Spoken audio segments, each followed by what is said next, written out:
এখন ঘড়িতে বেজে রয়েছে 8টা। আর এই সময় আকাশটা দেখছো, মনেই হচ্ছে না যে 8টা বেজেছে। আর এখানে আমি বিরিয়ানি বানাবার জন্য চালটা চাপিয়ে দিয়েছি। দেখো, চালটা ফুটবে। চিকেন ম্যারিনেট করা রয়েছে, আদা রসুনটা বাটবো। এখানে পেঁয়াজ টমেটো সব কাটা রয়েছে। এখানে ভাতটা ফুটবে, একটু ফুটলেই নামিয়ে দেবো।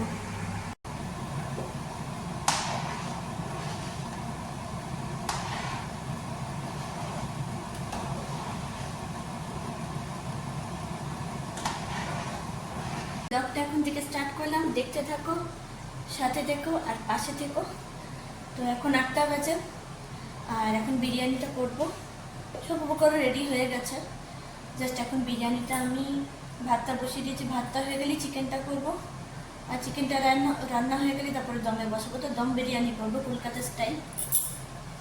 আজকে গরমও রয়েছে, মানে ভিতরে কিন্তু অনেকটা গরম গরম লাগছে ইউকেতে। চলো দেখতে থাক ভিডিওটা। ভাতটা দেখো ফুটে উঠেছে। বিরিয়ানির আসল মজা কিন্তু এই ভাত রান্নাতে। চালটা যদি ঠিকমতো সেদ্ধ হয় তাহলেই হচ্ছে আসল বিরিয়ানির রান্নাটা।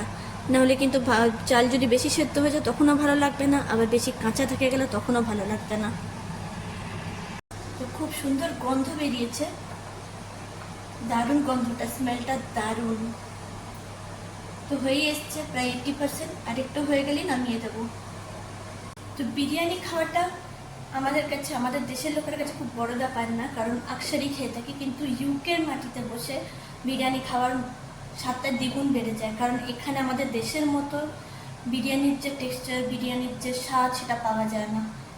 তো এখানে বসে কলকাতা স্টাইলের বিরিয়ানি খাওয়াটা মানে খুব আনন্দের বিষয় উঠেছে, যেহেতু নিজে বানাচ্ছি এখন। আর নিজে যদি রান্না করতে পারো বিরিয়ানি বা নানান ধরনের যে যা রান্না পারো, পোলাও, মাটন, চিকেন, তো খুবই ভালো লাগে নিজের হাতে রান্না খেতে।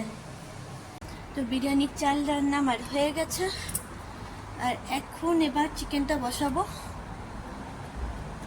খুব ভাল লাগে এই বারান্দাটায় দাঁড়াতে। আর পিছনে এখানে এটা হচ্ছে 11তলা। 11তলায় দেখো এখানে ছাদটা, তো এই ছাদটার মধ্যে পাথর দেওয়া রয়েছে। ওই ছাদটা তো পাথর দেওয়া। তো পাথর দেওয়ার মূল কারণ যেটা এখন বুঝতে পারছি সেটা হলো হিট যাতে না, মানে বেশি গরম যাতে না হয় তার জন্য। আর ওইদিকে একটা নতুন বিল্ডিং হচ্ছে, অত উঁচু উঁচু বিল্ডিং। লিডসটা আগে যখন এসেছিলাম লিডসে, তখন এত বড় বড় বিল্ডিং ছিল না, ছিল, কিন্তু এখন নতুন নতুন আরো অনেক বিল্ডিং হচ্ছে। তো চালটা তো রান্না হয়ে গেছে, সেদ্ধ হয়ে গেছে। তো এখানে আমি বিছিয়ে রেখেছি এইভাবে, যাতে এরম ডালা ডালা না পাকিয়ে যায়। যত চালগুলো চেয়ে থাকবে তত কিন্তু বিরিয়ানি খেতে সুস্বাদু হবে।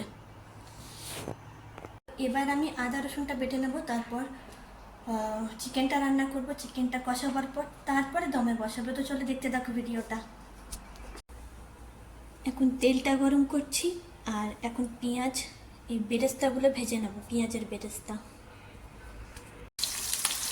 পেঁয়াজটাকে ভালো করে লাল লাল করে একদম ছাকা তেলে ভেজে নিতে হবে, তাহলেই বেরেস্তা হয়ে যাবে তৈরি। বিরিয়ানির মেন জিনিস দিতেই ভুলে গেছিলাম, সেটা হলো আলু। এই এখন আলুগুলো কেটে নিলাম। আর এই হলো গোটা গরম মশলা ফোড়ন দেব। এই তেলটা গরম হচ্ছে, আর এই যে বেরেস্তা, বেরেস্তা রেডি হয়ে গেছে। আলুগুলোকে এবার ভালো করে লাল লাল করে ভেজে নেব, তারপরে ভালো করে চিকেনটাকে কষিয়ে রান্না করব।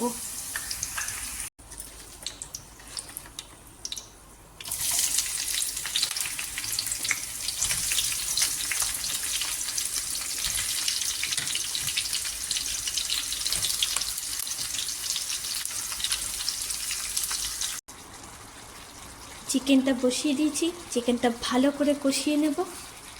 চিকেনটা কষাবার পর তারপরে সেদ্ধ হতে দেব, আর তারপরেই দমে বসিয়ে দেব।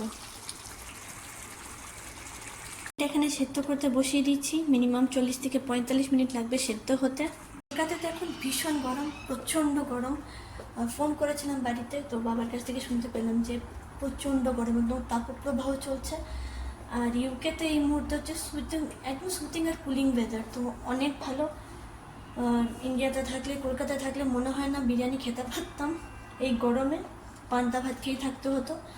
তো এখানে এখন মজ করে অনেক রসিয়ে কষিয়ে একদম বিরিয়ানি খাওয়া হবে। তো বিরিয়ানি এখন আমি দমে বসিয়ে দিয়েছি। আসলে এই যে হাঁড়ির লিডটা রয়েছে সেটা বিকে গেছে, তো তার জন্য ঠিকভাবে আমি লিডটা বসাতে পারছিলাম না। তো অন্য আরেকটা লিড দিয়ে তার উপরে এটাকে ভালো করে কভার করেছি যাতে গন্ধটা বেরিয়ে না যায়। তো এখন দমে প্রায় 30 মিনিট মতো রাখবো, তারপরে বিরিয়ানিটা খুলে তোমাদেরকে দেখাবো। রান্নাটা শুরু করেছিলাম ঠিক 8টায়, আর এখন বাজে 10:30। রাতের ভিউটা দেখো আমাদের ব্যালকনি থেকে।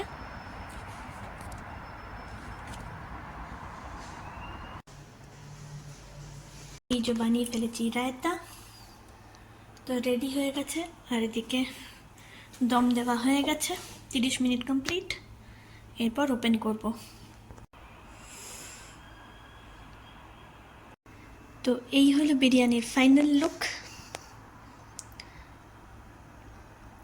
এবার আমার বরকে দেব, দেখি খেয়ে কি বলে। তো ফ্রেন্ডস, এই হলো বিরিয়ানি, চিকেন, আলু, এই যে আমারটা, এটা হলো রায়তা। তো এবার খেতে বসবো। বলো খেয়ে কেমন লাগছে? ঠিক আছে, দারুণ বিরিয়ানি হয়েছে, কলকাতা স্টাইল, একদম পুরো কলকাতা স্টাইল, দারুণ বিরিয়ানি। এই যে খুব সফট হয়েছে, চিকেনটা। চিকেনটা খুব ভালো সেদ্ধ হয়েছে। হুম হুম এই হলো আলু। খুব ভালো হয়েছে, খুব মজা খেতে হয়েছে, ভালো লাগে। তো ফ্রেন্ডস, এবার খেতে বসবো। তো ব্লগটা আমি এখানেই শেষ করছি। এখন প্রায় রাত 11টা 15 বেজে গেছে। তো এখন আমি খেতে বসবো। তো ব্লগটা এখানে শেষ করলাম, আবার দেখা হচ্ছে নতুন ব্লগের সাথে। বাই।